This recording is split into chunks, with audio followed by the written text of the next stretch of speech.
outcomes, and teacher training and development. Ladies and gentlemen, may I welcome Dr. Richard Gonzalez, our keynote speaker.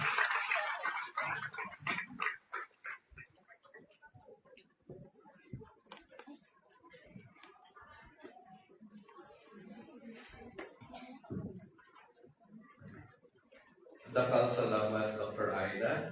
Mr. Nina, maraming salamat. Magandang umaga sa inyong lahat. Good morning to all of you. Mayat akabak kay kayo man, na ibang abigat yung amin, mayong buntag sa inyong lahat. I'm trying, of course, assalamualaikum. I'm trying to be inclusive. I hope I'm not marginalizing anyone because, I'm trying my best to be inclusive, and that's what I was invited for, and that's what the reason why I came home from Kuwait the other night just to do with you today. For the love of our profession.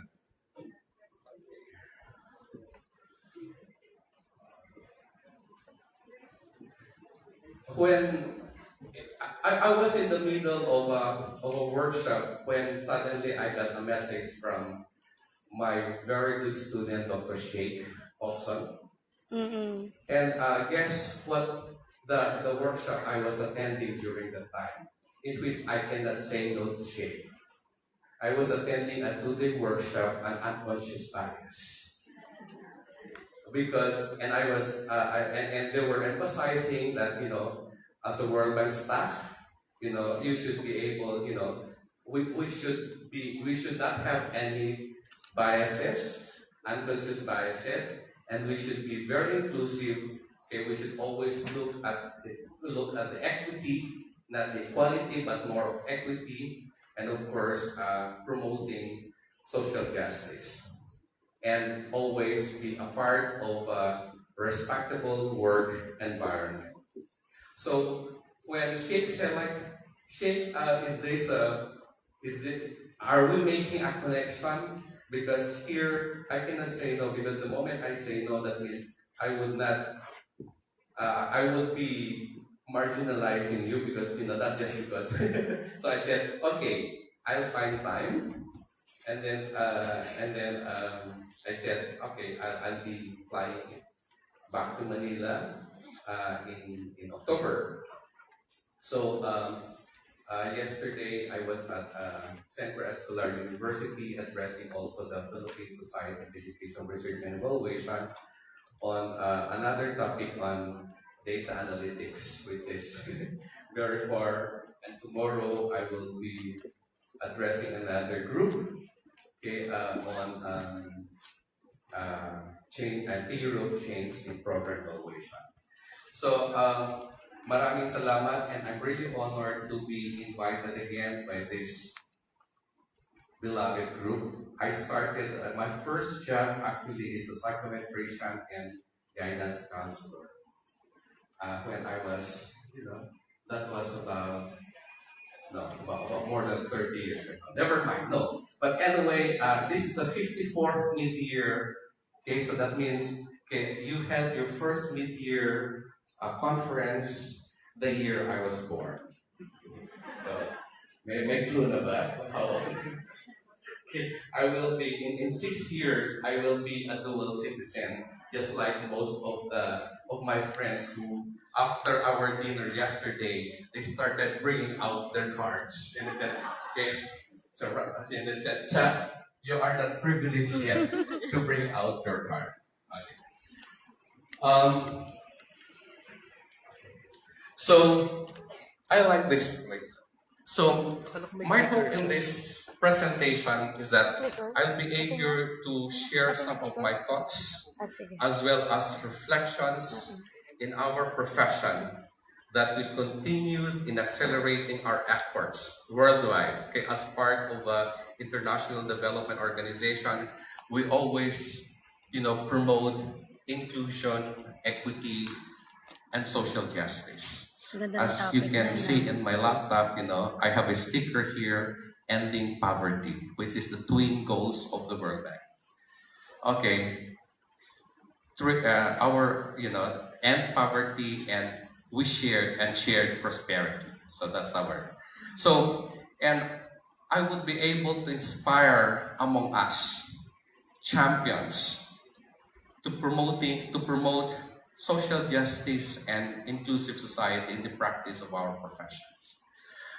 This morning we started our conversation with my good friend Dr. Chit Salonga and Dr. Ed, which again, an unconscious bias. Yeah, in fact, I was sharing with them, like when I first went on a country and they were looking for Richard Gonzalez. Okay, and I said, "Oh, I am Richard Gonzalez." Like, oh, we're looking for a white guy because my name is Richard and my family name is Gonzalez. So they thought that, oh, okay, so like, no, I'm also, I'm like, oh, you're from, and I said that I'm actually an Italian, like, Itang Ilocano. 400 na daw tayo. Okay, God is good. and I think, the key messages of being, avoiding unconscious bias have been shared to us by a very good friend whom I met about 30 years ago. We were very young then, right? Okay, I used to call her Alma Santiago then. Okay, right. We were not yet attached that time yet. So and she gave us the message of really trying to avoid unconscious bias. Nanonood sila And Dr. whether you like it or not, whether you accept it or not, at the back of our minds, we all have all those biases in us, right? So so Kasi kawawa naman yung walang pang-reg. next slide. Okay, so what is happening now? Including students and ensuring that each individual has an equal personalized opportunity for educational and development progress is a challenge in almost every country, and that includes the Philippines. The United Nations has introduced to us the SDG, or the Sustainable Development Goals, and the 2030 Agenda. And one of the major SDG goals is to build a more inclusive and equitable society. And this should start in an inclusive education. Inclusion and social justice actually really starts when a kid or an individual starts attending schooling. And equity is also observed and happening when we start school. Okay? Like, we're very happy that, in terms of equal access to education, almost all countries have achieved that. But in terms of equity, as well as providing quality education, that's still very much a challenge in almost all countries, and that includes, again, the Philippines. In the Philippines, for example, in any country like the Philippines, a lot of students are experiencing what? Marginalization. I know our good friend, Dr. Sheikh Hoksan, okay, has been promoting bullying. Okay, first, may I ask, who were the bullies when you were a student? Honestly, Hindi ako. or are you still bullies today? Ito. Who were bullied? Ito, sir. Ito. Who were bullied when you were students? Or are you still bullied today? Okay, so sometimes a lot of students are marginalized because of their physical and learning disabilities, socioeconomic status, ethnic and linguistic origins, regional affiliation, and we have all these biases, gender or sexuality identity, religious belief, and to some degree political ideas. Okay, I remember some friends at the Facebook, if they don't agree, if they don't agree to some of the shout outs in the Facebooks on that relates to politics, they block some friends. And that is actually bullying, right? Okay, and of course now there's another kind of marginalization. This is what we call the generational status. Okay, you are marginalized because of your generational status, like the millennials, baby boomers, okay, and so on. So, a key message in our conversation today is that we need to hit the call identified in the SDG, the Sustainable Development Goals, for inclusive and equitable quality education and lifelong learning opportunities for 2030. Okay, this is for all countries, and that includes us, and that's why as members of the helping professions, we have this great responsibility on our shoulder to be able to promote this inclusion as well as equity and social justice. So, what are the SDGs relating to equity and diversities? Okay, there are 17 Sustainable Development Goals, by the way, and the first one is ending poverty. I think Philippines is almost Maganda yung there. SDG, no? Okay, but Diniscuss din dyan sa ano. Sa ano, sa okay, PRC. or number 2 is zero hunger. Are we there? But I identified 4 SDGs that relate to equity and diversity. The first one is SDG number 4, which is, ensure inclusive and equitable quality education and promote lifelong learning opportunities for all. Okay, it doesn't say for some people, but for all. The second one is gender equality. Okay, achieve gender equality and empower all women and girls. Okay, like, are we marginalized gentlemen? I noticed while ago that sabi ni sino ba yan? Like, I think it's Ma'am Aida. She like, oh, the handsome or the good looking guys, but there are also beautiful ladies. Okay, so again, the third one is reducing inequality in terms within and among countries. And of course, the last one is peace, justice, and strong institutions. Okay, I know that, my good friend, Dr. Tina Montiel, who is a peace psychologist here, will be sharing more on this afternoon. So, what is expected of us? To achieve these ambitious goals, we as professionals in the helping profession should be able to ensure inclusion and equity in and through our institutional systems and programs. I wonder, in your guidance and counseling program, in your psychological services programs, whether you have identified some programs that really ensure inclusion and equity. The second one is for us to be able to take steps to address, to prevent and address all forms of exclusion and marginalization.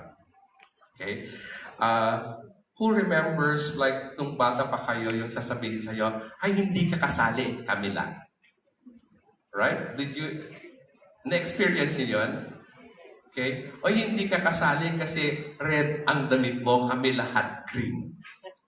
Okay? So, unconsciously, we have already, over centuries, marginalization, exclusion, we have experienced this.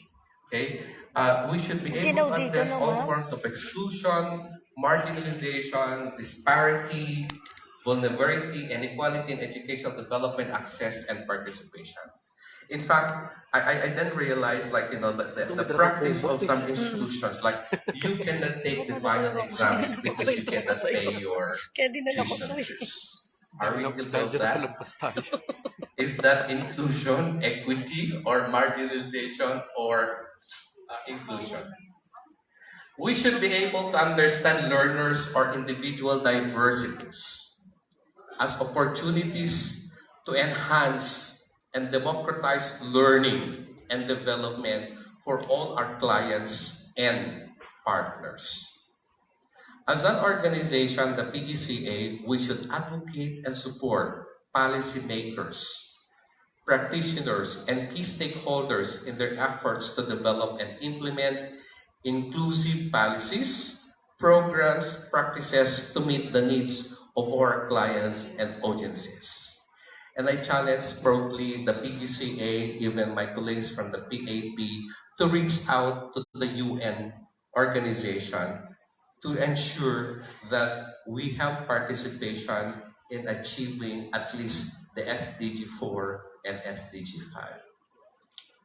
So, given this expectation, let me begin by defining some terms so that we begin our journey on the same page. Diversity, most of us, we took diversity, inclusion, equity for granted. But, what is our understanding about it? So diversity refers to the variety of differences in people, including their cultural and language background. We always want to identify, nakarinig tayo ng Ilocano, then we speak Ilocano. If makarinig, taga-Pilipinas ka pala, yes, we always identify. So, and then, differences in religion, differences in values, sexual and gender orientation, differences in abilities. Like, I then realized, on one reflection that now I said our practice before to have this homogeneous sectioning is actually, right? We're discrimination. We're excluding. And then educational background, socioeconomic status, lifestyle, as well as gender. So what is inclusion in education? So I'm focusing more on the inclusion in education, and because I understand that most probably about 95% of us are working in the school setting, except for our colleagues who are working in social workers, medical practitioners, as well as teachers, of course teachers, So inclusion in education refers to a model wherein special needs of students spend most of their or all their time in non-special general subject needs students. So if you look at the figures, you can really see what we mean by all these terms. In the first figure, I hope I know how to do this. In the first figure, this is an image of what exclusion is. Okay, we always put the green. This was not intentional that it's a green, not just because I'm from LaSalle. Okay, I used to be with LaSalle anyway. So, but then you see, when we exclude, okay, other than those who are green, we try to exclude them. This is exclusion. Segregation is a different concept wherein we put all things together and then all the rest. Okay, that's why when we have a family reunion, the Gonzaleses are here and the others are here. So this is actually segregation. And then integration is we try to integrate, but it's still within the subset, within the set. Okay, we still have a subset, which is actually it's as an integration. Sorry. And the last one, this is what we want to achieve in our school: total inclusion, wherein everyone is given equal opportunity, equal services, etc. So, and also we have a concept of mainstreaming in school, right? Are there any special ed specialists here? Specialists? You know all this, The practice of educating students with learning challenges, okay? In our conversation with our clients, we prefer not to use learning difficulties, but we always use challenges. It's a more politically accepted term for us. Mainstreaming means that school is putting children's special needs into the classroom with their peers who have no disabilities. And the next one is, this is equality and equity. And I like this figure very much. In equality, you are given opportunities. Everyone, you're given equal opportunities to watch. Okay? But if you are shorter and you are, and you are lower than the fence, or, shorter than the fence, you cannot watch. But you were given the opportunity. Okay? Like here, but then in equity, equality means you are treating everyone the same. Right? Like for example, when we are giving exams, okay, we are only concerned about the phones, but there are some of our students who probably need larger phones. So in equity, in equality, everyone is taking the test. And equality here is giving everyone what they need to be successful. Okay? I remember in our class in UST Shade, one of your classmates always said, like, "Sir, I have this, visual difficult impairment. challenge. I'm quite visually challenged. So if you make and I was teaching test and measurement. If you make some exercises, make sure that It will be make bigger. the fonts bigger." I didn't realize that I was I was practicing equity by then, but then I was just trying to accommodate. When we try to accommodate everyone, and for them to become very successful, that is actually equity. And of course, the next one is gender equity, which we all know, that is giving each gender or sex equal access to resources and opportunities regardless of gender. Okay. Ganda ng materials niya. No? Ganda ng Like materials. one time I was working in Mongolia, and I had a meeting at one of the universities in Mongolia, University of Education, and I wanted to use the restroom. Then I realized that in that university there's no segregation for restroom for male and female. So not you major, and then you're doing your number two, and here comes they just giggling, and because they're trying to perfect their eyeliners, etc. So, but I think I realized again, like, is there really a realization of gender equality? Like, you don't have to segregate, but of course, traditionally it should be. Okay. And of course, when we speak of gender equality, this is actually the SDG 5. So, what is social justice? Okay, and I know, again, I have said, I have a very good colleague here who will be able to talk more on social justice this afternoon. But it's a policy. Social justice is a political and philosophical concept which hold that all people or individuals should have equal access to wealth, health, well-being, justice, and opportunity. 2 weeks ago, okay, you noticed that the price for the Mega Lotto reached 1 billion.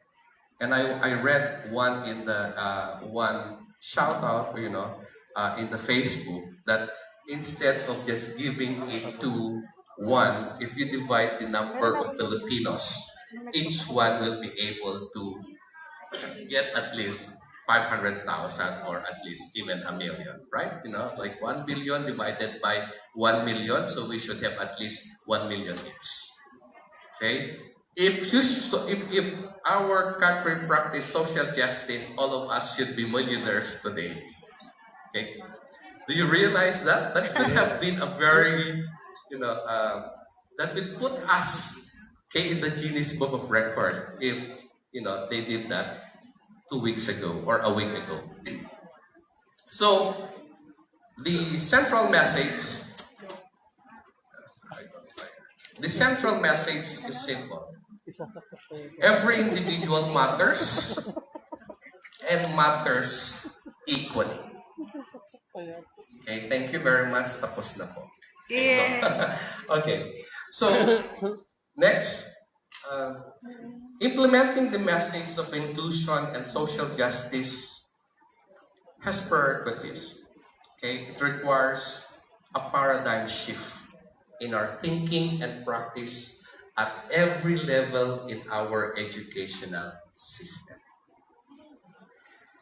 It also requires the development of programs and policies from school to national level that can influence and support thinking and practice by establishing equal right of every individual, by defining the forms of teaching, support, and leadership that lay the foundation for quality education for all. Okay? It also requires looking at individual differences, not as a problem to fix, but as opportunities for us to be able to promote equity, inclusion, and social justice. And it also requires viewing diversities and differences as catalysts for our innovative and responsive program that can benefit all individuals, whatever their personal characteristics and home circumstances. So how do we develop ourselves as agents? I now, say we are agents of inclusion and social justice. Goals for all individuals in the serving professions like teachers, counselors, psychologists, social workers, medical practitioners to become agents of change often linked to social justice is increasing. The quote is very important. Schools are the venues where we can become agents to mitigate social justice through inclusion, where we respect and respect individual differences in ways that include rather than exclude individuals from what is ordinarily available in daily routines of schooling. Here, the act of extending what is ordinarily available as opposed to doing something additional or different is for some is complex activity. We don't want extra work in our profession, but it requires a shift of thinking away from a commonly accepted ways of providing everyone by differentiating for some. So, as professionals, there are competencies and are required in our profession for inclusion and social justice. What are these? One is we should be able to integrate our theoretical and practical knowledge and skills. Okay? From theories to pragmatic. Being able to develop an approach or technique that is inclusive for all. We should be able to collaborate skills, our ability to collaborate skills and attitudes. We should be able to recognize the importance of home environment and working with diverse families. Okay, I understand that in our practice, okay, we do not just take stories of the kids, right, as it is. We need to know also, it is important that we need to understand their home environment as well as especially their family environment. Having a broad understanding of educational change and how it affects the conditions of learning and development in context of exclusion and disadvantage. We should have the capacity to reflect and inquire. And lastly, we should be able to account for moral values and commitment to the inclusion and social justice. For teachers, okay, I know who are teachers here? Almost all of us. Okay, I still consider myself as a teacher. Okay. Pero hindi sinusunod ng baby ko. Like, because they're like, no, daddy, that's not what Google says. Okay. Photobomber ako, father. For teachers, Photobomber.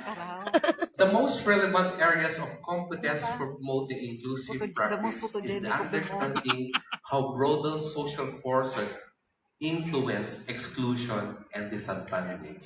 This is what Isley says in 2010.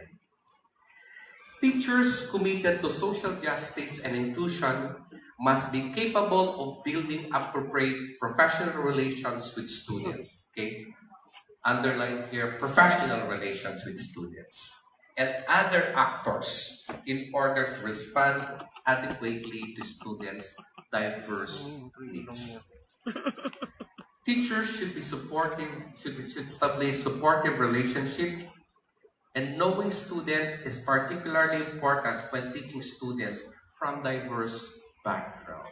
Probably in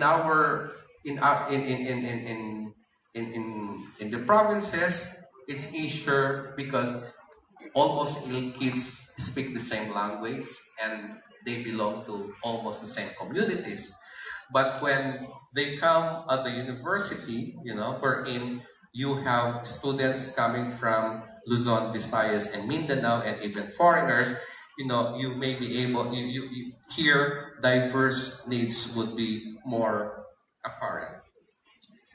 Teachers who are able to act as agents of social justice are believed to need experience of working with families from a variety of cultures and social contexts in order to understand how home and other environments influence educational outcome. And this is very important. Even the international assessment like TIMSS, PEARLS, and PISA, one of the major questionnaires is a questionnaire for parents because we always believe that learning outcomes are very much influenced by home environment as well as community and school environment. Okay. By the way, just to share with you, a week ago, the World Bank has published the first human capital index that look into the health, education, and economy of its country, and they rank, countries, okay, based on, being able, based on the probability for a newly born kid or child to be able to become productive at the age of 18. Okay, and they included 157 countries, and Philippines is one of the 28 early adopters. And can you probably guess what is the rank of the Philippines? We're at the middle. We're number 84 out of 157 countries.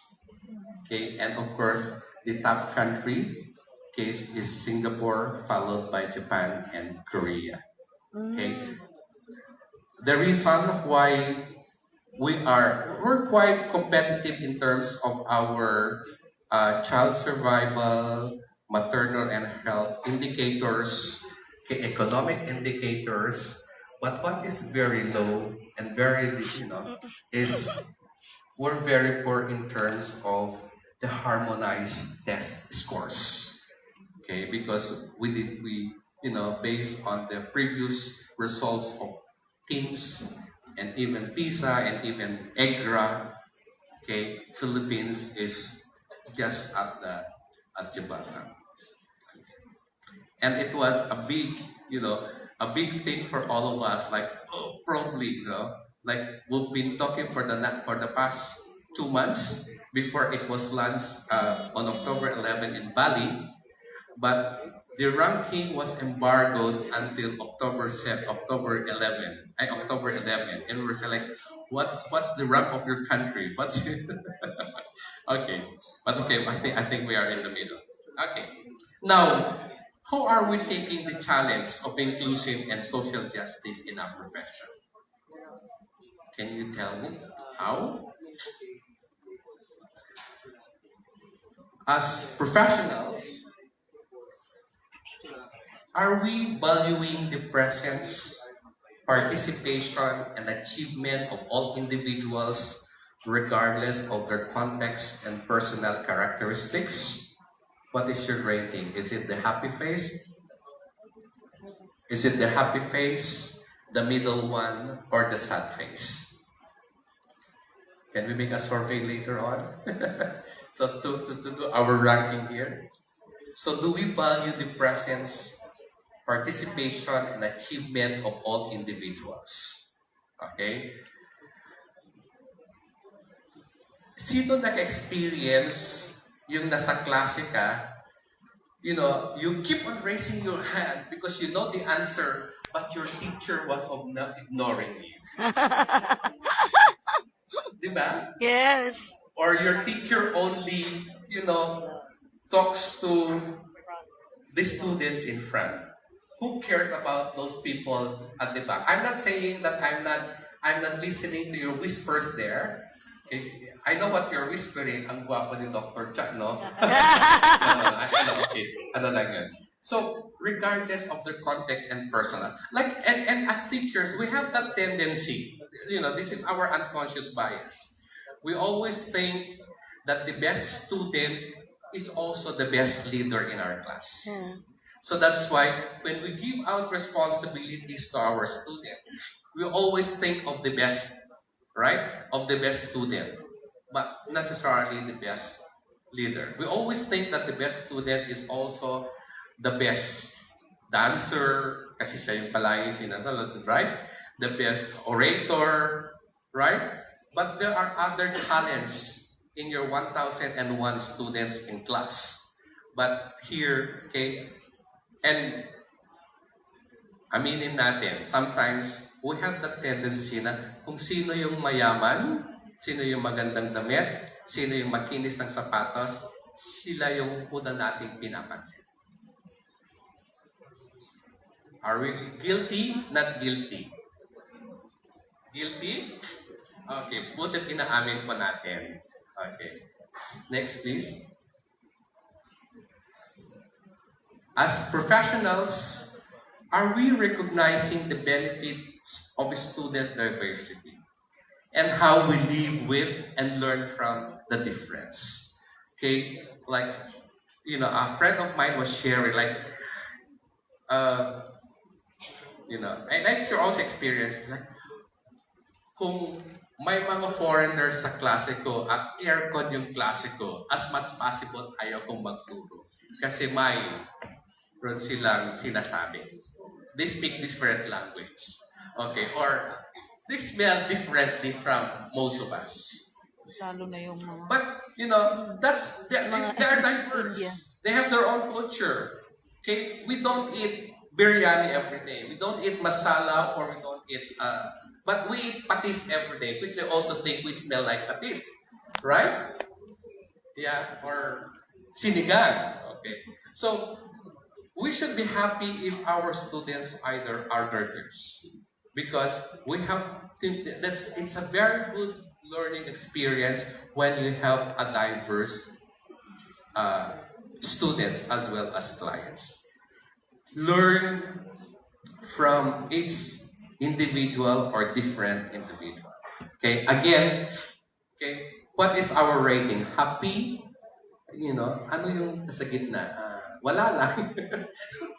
Average. Wala lang, walang keber, walang pakialam, yung isa naman sa. So, what is our rating here as professional? Third, next please. As professionals, are we collating, and evaluating evidence on individual barriers to education access, to participation, and to the achievement with particular attention to individuals who may be at risk of underachievement, marginalization, and exclusion. Okay, on our way from Malolos to here yesterday, we were sharing about these incidents of suicides in school. Okay, and this should be already, a writing on the wall for all of us in the helping professors that this is happening because, you know, we may not be able, or we are not taking attention, or we're not giving attention, equal attention to our students. Somebody might just be there like, hey, pansinin mo naman ako. Kaya hindi lang yung gwapo at mayaman. Okay? Mayaman din naman ang kalooban ko. May maganda din naman akong kalooban. But sometimes, nasa gitna tayo, keber. Right? We don't care. And this is a great challenge for all of us. Well, I can play, most of us, okay, having to deal with more than 45 or 40 or even 50 students in class. It's a really difficult Ganda and shoes mo, very Day. challenging task for all of us. Thank you, ma'am. Okay? Thank you. For a counselor who has to provide counseling services to more than 1,000 students, it's really difficult to make sure that you give equal attention to each individual. Again, okay. So, and then next, okay, as professionals, Pinkberry. are we building a common understanding that more inclusive and equitable institutional system have the potential to promote gender equality, reduce inequalities, develop professionals and system capacities, and encourage and supportive learning environment as well as personal development environments? Okay, in our practice, do we have this common understanding of what is to ensure that we are promoting inclusion, social justice, and equity? Next, please. As professionals, are we engaging key stakeholders in our professions to foster conditions for inclusive development and learning, and to foster broader understanding in the principles of inclusion, equity, and social justice? Here, again, as I have said, it requires a lot for us to be able to promote social justice, equity, and inclusion. It requires us to collaborate with other stakeholders. Involve parents. In fact, one of the major components in every project that we do in the Pacific Islands is parents engagement, because there, okay, parents are not allowing their kids to go to school. Okay, you don't need to go to school because they believe that if kids go to school, at the end of their schooling, they leave the island and they never go back to the islands. So that's why parents do not like to send their school to school, because it means sending to school is, providing the opportunity for their children to leave the islands, and they do not want to have their islands served. Next, as professionals, are we implementing changes effectively and monitoring them for impact? Recognizing that embracing inclusion, equity, and social justice is an ongoing process rather than a one-time initiative. Okay? It's a commitment. Okay? Promoting inclusion, equity, and social justice is a commitment. It's not a one-shot deal. Next, please. Thinking, inclusion, and social justice. Our practice must be one, it must be grounded in the lives of our students and clients. Respect for all individuals for their curiosity to learn and develop. Okay? When a kid comes to you, Ma'am, I would like to be part of the dance group. Saka, hindi ka pwede kasi paa mo dalawang kaliwa, paa mo dalawang kaliwa, you're, parang gano'n, alam niyo na yun. Sorry, naputol ako. And then, in our practice, we should be critical. Okay? We should allow our students, our clients to pose essential critical questions and encourage them to make decisions. Our practice must be multicultural, anti-racist. Probably we are not doing anti-racist, but it should be. We should also be. Our practice must also be pro-justice. We strive to include the lives of all those in our society, especially the marginalized and dominated. Our practice must be participatory and experimental. Let our students, clients, to be mentally and physically active to make realistic decisions. Next, we should be joyful, hopeful, kind, and visionary in our profession. Make our clients feel significant and cared about. Okay? My son, who is 5 years old, sorry to share the experience of my son. Like, they were trained to visualize that they have an empty bucket on their head. And every time that they do kind deeds or good deeds, a drop will fall into their bucket until they make sure that the bucket is full.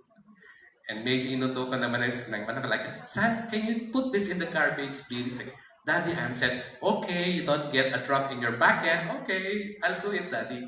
Okay. So that's the one. This is, and encouraging them to be cared of. Like even at an early age, they were already trained to be respectful and kind. Okay, especially. There are about the kids there where my son is studying. It's a multicultural and school, so that's the reason why they need to do that. Okay, we should be activists. Let's encourage our students to come and see themselves as truth tellers and change makers. We suggest ideas that should be acted upon and offer students opportunity to do just that. Our professions, in our practice of social justice and inclusion, we should be academically rigorous. Okay? We should equip our students not just to change the world, but also to maneuver in the one that exists. And lastly, in our practice, we should be culturally sensitive. So, our reflection in profession now is bringing the principles of equity, equality, inclusion, and social justice in our profession requires engaging social sectors. Okay? Social justice, inclusion, and equity is not our monopoly. As guidance counselors, we should include all other sections such as health, social workers, child protection services, to ensure common policy framework for inclusive, equitable learning environment. Okay, as a final note, I would like to share these two quotes for us to live by. One is from Desmond Tutu, and the other one is the famous Nelson Mandela. Desmond Tutu, by the way, received the 1984 Nobel Peace Prize for his non-violent work against the apartheid in South Africa's government policy on racial separativeness. Okay, I was sharing my colleagues that even I was working in Saudi Arabia, and they're not very exclusive. During meetings, okay, even in a table, they have a divider. If I am meeting them, I can only stand on the side of a man, while my women counterpart will stand on the side of a women, because there's a divider. And one time I asked, like the first time I said, like, can you remove the divider, because it's difficult. It's difficult to have this conversation as we have a divider. But they have to ask the women first whether they will allow that divider. Okay, sabi ng mga lalaki, sa amin walang problema, pero ang problema yung mga babae. Like, anyway, you don't see them, you only see their eyes. Like, di ba? Mga eyes nila. Like, so you can just imagine. So Desmond Tutu said, inclusive, good quality education is the foundation for dynamic and equitable societies. On the other hand, Nelson Mandela said, education is the most powerful weapon we can use to change the world. So let's use education as our ammunition to promote social justice, equity, and diversity. Okay, maraming salamat. Okay, by the way, I have been tweeting since this morning. You can follow me on Twitter. Okay, you just like it's hashtag equity, hashtag social justice, hashtag PGCA. So, maraming salamat, dakal salamat, Diyos tagina sa inyo amin. Ano ba yung Bisaya? Daghang salamat. And of course, for our Muslim Assalamualaikum. Shukran. Maraming salamat po sa inyo. Okay.